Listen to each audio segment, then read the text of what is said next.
Martin, Charlotte, I think before we start kind of discussing the plans for 2024, it would be really great to kind of, if you guys could introduce yourselves, tell us a little bit more about you. Charlotte, why don't you start? Yeah, so I'm Charlotte Jupp. I'm VP of Customer Success at OutThink, and I spend a lot of my time talking to our customers, understanding kind of when they come in, what their pain points are, what challenges they've faced before, and obviously guiding and recommending to them how they can build up their training programs using OutThink solution. So a bit about me. Thank you. What about you, Martin? You also forgot a great partner of mine in business. My name is Martin Spanik, cybersecurity go-to-market leader at OutThink, and I've been in the tech industry for about 15 years in various different functions. So I guess one of kind of the key things really to try and understand is what have you seen to be the most effective way to drive engagement when it comes to security awareness training? Yeah, I think it's really critical for people to see that we listen and they're being listened to. So making sure that the content that you ask them to go through and actually invest their time into and put other tasks aside while they're working on this is really relevant. And it's not just some generic videos from the 90s, right? It needs to be very tailored. It actually needs to use the brand, the tone, the specific language that you use, your specific values, something that's really relevant to them. And you should be as customized and personalized as possible. So have the time and invest in using the specific jargon and language, and provide the localized languages to them so they know this is important, you pay attention, you're trying to make it as relevant, as easy to digest for them as possible, make it available to them various different platforms, various different languages, but also what's more and more important is to make sure that people sort of see themselves, being able to implement what's being asked of them, but not just have, the generic, same person going through every single collateral on the screen, have various different, genders, ethnicities, different language being used, so that it's actually relevant to everyone reviewing it, because people know that you care, and that means they will care too. I think that's the biggest trick. Yeah, and even the opportunity if you work for an organisation where the base language is different to your own, but have that training in your language so that you can understand it as fully as you possibly can. And we've seen that has been a very successful approach, what you've mentioned there. And we've asked people at the end of their courses, would you like to engage in more training to further your knowledge? And people say yes, and they keep going because they're enjoying that content, they're finding it relevant to them. And so yes, it's definitely been very effective. And I think at the end of the day, there will be those that still say, yes, of course, all of that is important, but people still don't engage with security awareness training. So what can be done? What can you do, what can I do to really drive that engagement? Actually, as recently as this week, we're looking at engagement statistics around security awareness training, when done properly, when actually tailored, adapted, and personalized. And everyone's quite surprised that it's more than 60% of people that go through training like that are highly engaged. And we're not talking about spending more time, but actually, clicking around, interrogating, playing videos, end to end, engaging with the content, typing in comments, where applicable, like actual engagement with the platform or with the content, when done properly. Now, there's various different levels of, how you can measure engagement, but the data is indicating that approach is absolutely working. The other thing that it's really important is when you ask people questions, you don't follow up, you do nothing about it, you will lose them next time, and you lose them sort of over and over again. So when you do ask people questions, every now and then provide a summary. Hey, we heard you. We saw a summary. Many of you mentioned that X, Y, and Z policy is slowing you down. We saw that you have challenges in these areas, and we're doing something about it. So thank you for your feedback. We appreciate your collaboration, and we're going to do something about it. So it's really important to close that loop as well. But on the other side, there's element of compliance. So there's so much you can do. At some point you have to say, look, John, Jane, you have to do this, right? You have time on Friday, we're gonna put in your calendar. AI can do that these days. You have to do it. So I think, and we see some of our customers doing this, there's different ways that you can use similar content tailored to the audience and present it in different ways. So one could be classroom-based training where you have everyone come in, you're understanding who's attending the sessions, and then you take them through some of those courses. And so it's making sure the content is suitable on the big screen, so it's easily navigatable. So it's perhaps different, it's slightly different to what you might get the desk-based workers to do, because you need it to be more easy to navigate rather than the engagement of the person with the screen, because you need the person with the clicker to be able to click through. You want the content to be such that then it can be broadcast to an audience, or it could be that you have terminals on the shop floor or somewhere else where you're scanning your badge and then you're getting your content up. So it's still through a computer, but it's not your computer, and it's something that can be delivered though still specifically for you, but through a common terminal or computer. And I guess touching on what you said earlier, Martin, is it important that this content is tailored to them, to what they do? Not just generic kind of training that really doesn't apply to what they do on a daily basis. Is that important? Absolutely, and more so than anywhere else. Because we're asking people to take time of something that's really important, something they're doing every day, and if they're not available on the floor, it's probably going to cost money, it's going to cost effectiveness, and productivity is going to be impacted.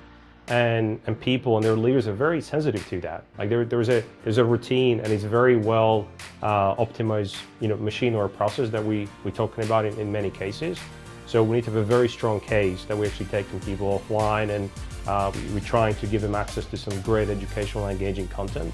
And it just has to be tailored. We cannot ask people around, perhaps GDPR, when their priority is manufacturing of athletic footwear.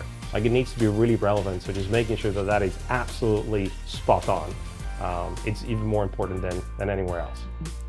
We've actually seen engagement to be really high when we followed these principles, because they're getting an opportunity to learn something that they've maybe never had that opportunity before. And as well, if you can tailor in something based to real life that they can go home and apply in their everyday, they've found it to be hugely beneficial and really enjoyed doing. And of course, going on to the focus on phishing, because it is still a huge focus, and for CISOs, some CISOs just want to really see, okay, how many people are clicking, what's the percentage of clicks, and is it going down?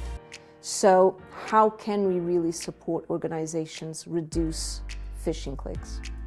So I think something that we've seen to be effective is micro-learning in the moment. So if you have had a phishing test sent to you and you've clicked on that link or entered your credentials, kind of having that training at the time and helping you understand the technique that was used, and you communicating back to your organisation why you were susceptible to that phish.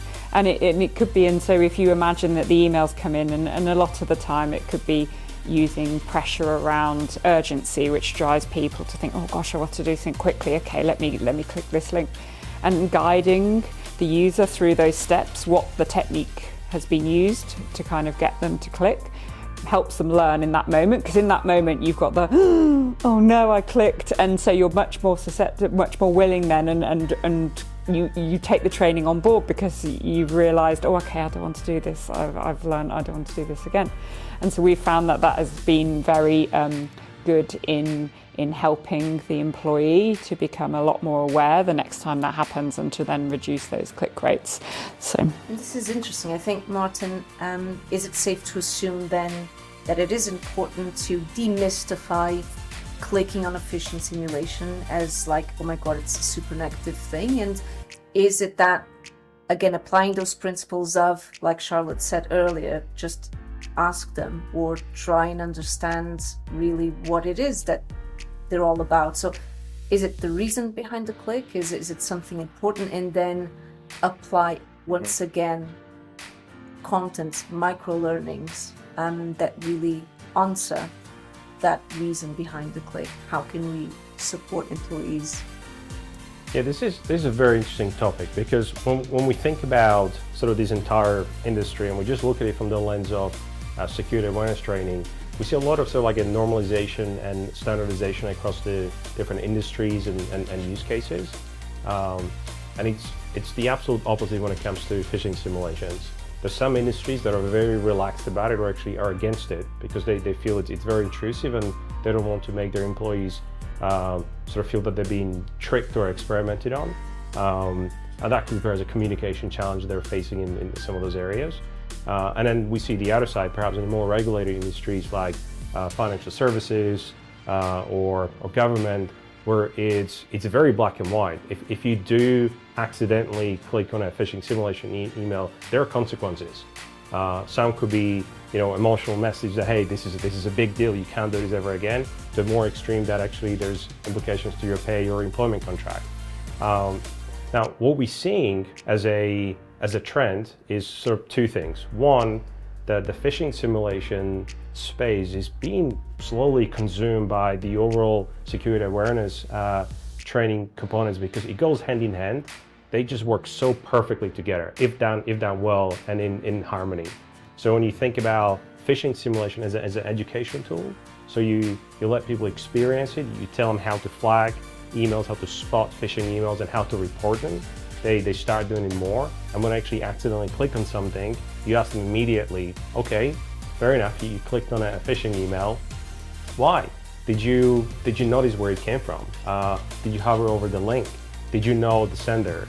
Was there an urgency that let you force you to click on that? Was it a curiosity? Was there an attachment? So you start sort of asking them, did you notice any of these things? They'll start thinking, actually I didn't. Why the hell did I click on that email? I don't understand why I did that. It could have been 6:30 in the afternoon and they were tired and they were not thinking. Happens, right? But actually combining the phishing simulation experience with immediate micro-learning, as Charlotte mentioned, is one of the most powerful things. And then asking people, what happened, what's going on, how can we sort of make this better, and just keep that loop ongoing. I guess based on what we've discussed and what you guys suggested, we're looking at then activating almost in a way employees as human sensors to understand really what are the vulnerabilities in the organization, how can we support them, and by doing so then ensuring that them as human sensors are providing us with the data that we really can use to support them and raise that resilience within the business, really. Yeah, definitely, because we've found especially a very high proportion of people will tell you why they clicked, and the learning from that, because you want to give a justification or a reason, or to let others know, oh, I did it because of this, and then that's super powerful information for you to use, and like you say, plan your future training, understand kind of what the technique is that's going to have the biggest impact if it were to be real in your organisation, and really help train people and educate people about that. And I would also add, it is just shocking how often people don't know why is it important to report phishing emails. Most people understand why is it important not to click on random links and download attachments. People get that these days. It still happens every now and then, but people don't understand, well, why do you want me to report it? Obviously, some of my other colleagues reported it probably, and it's a phishing simulation, but they don't know what's the value and how they can help the company. So being really clear about that, like what role you personally can play in actually helping the entire business stay more protected, I think that's really important. Just many companies miss that. And I've got a good story about that, and as like an analogy that one of our customers uses. They're in the mining industry, and they want to use reporting of phishing for another reason, because they want to educate us and help the employee understand this is super important, in the same way that if a box of explosives was just sitting somewhere unattended, they would hope someone would report that. And they're educating to them, because that's what they do in their day-to-day, going down mines and using those explosives. In the same way that's dangerous, just leave that sitting around, leaving a phishing email or a fish sitting around when it's not reported is equally dangerous. And that's the culture that they're trying to build across their organisation, relating it to their business and saying this is the same risk, but from the cyber perspective rather than the explosives perspective. So I thought that was quite a nice take on that. I guess the million-dollar question is, what really do CISOs want? What do they want to see? What are the goals for this year, for 2024, when it comes to CISOs? Well, I think there's a few things. So what we've talked about there, driving 100% completion, because not only is that statistically something that they probably have to try and show to their board, to the regulator for compliance reasons, but it's actually engagement with the content, so that you're not just ticking the box, you're protecting the organisation that you are representing. It's then understanding through the data that you're getting back where risks might lie across your organisation, where susceptibility might lie to a breach, and thinking then how you could protect that. Is it through more training? Is it through different controls? It's having that data to pinpoint you and understand where to focus your attention and prioritise, because probably as a CISO, you know you've got a lot of risks, and some you mitigate, some you accept, and some you prioritise as the first thing that you need to address. I think it's making sure, like you said, that to do this, that your content is engaging, it's relevant for the audience, it's bespoke to different groups within your organisation, and that you can customise it, like we've said, so that you can make sure that it's in the tone, maybe it's in the style. That has more impact. If you can make it feel like it's coming from your organisation, people probably pay more attention than if it's perhaps appearing that it's coming from a vendor or it's not related to your organisation. So I'd say, kind of as a summary, it's high completion, which is married with high engagement and driving increased knowledge as a result, and understanding risk where it sits. And I would also add that we have the privilege and sort of the unique position to be able to work for an organization that was founded by CISOs to build a software for CISOs, which is phenomenal.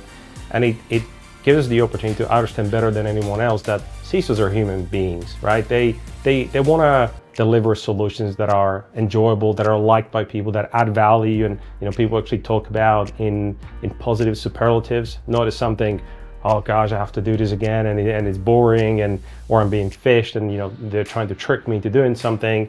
They don't want that, of course. They want to be known as your cool pal, as your great leader who's trying to make your job easier. And there are a lot of ways how it can be achieved. But when you think about it from a more like a specific or data specific perspectives, all they want is 6 things. When it comes to security awareness training, right? They want it to be as easy and as automated as possible. Just easy setup, easy execution, easy follow through, easy follow up, just easy end to end, because they don't have time. It's got to do the job. They want it to be as adaptable as possible, so it's easy to set up, but actually people have the opportunity to sort of tinker with it a little bit and self-declare what's important to them and what roles they're actually in, so it's tailored to them. They want as much information and insight as possible, something that's actionable, something they can learn from and adapt next time. Obviously, they want completion, high completion and high engagement, meaning there's good knowledge retention. And they want to be able to train everyone everywhere. If you have employees that don't have email addresses, a lot of CISOs put priority on that and actually want those employees trained and aware of the threats out there as well. Perfect. Thank you.